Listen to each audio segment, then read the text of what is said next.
எறும்பு காய்ச்சல் எறும்பு காய்ச்சல் விடுவார். எறும்பு மூலியமாக உலக நாடே மானிட பேரை முடிச்சிருவார். கணக்கு முடிச்சிருவார். கடவுளால் தான் முடியும்.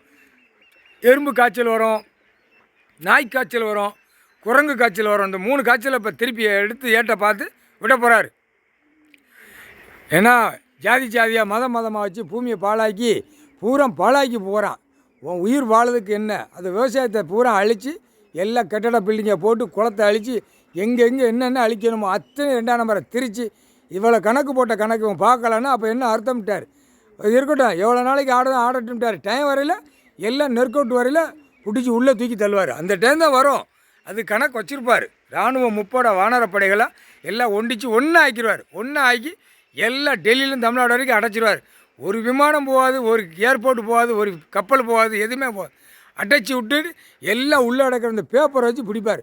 பேப்பர் விளையாட்டாடா அப்படின்ட்டார்.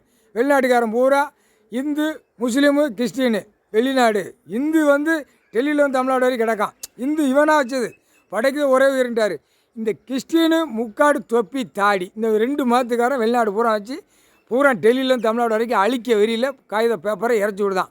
இப்போ அந்த கணக்கை பிடிக்கையில் தூக்கி போட்டு மிதித்து போடுவார். முக்கால் சத்தியம் எல்லாம் ஆதார கார்டு ரேஷன் கையில் வரும்ல. நான் கெஸ்ட்டுக்கு நான் நடத்தினேன். எனக்கு அங்கேருந்து காகித பேப்பர் வெளிநாட்டிலேருந்து வந்துச்சு. நாங்கள் எல்லாம் அப்போ இங்கே வரையில் தூக்கி போட்டு மிதிப்பார். முக்கால்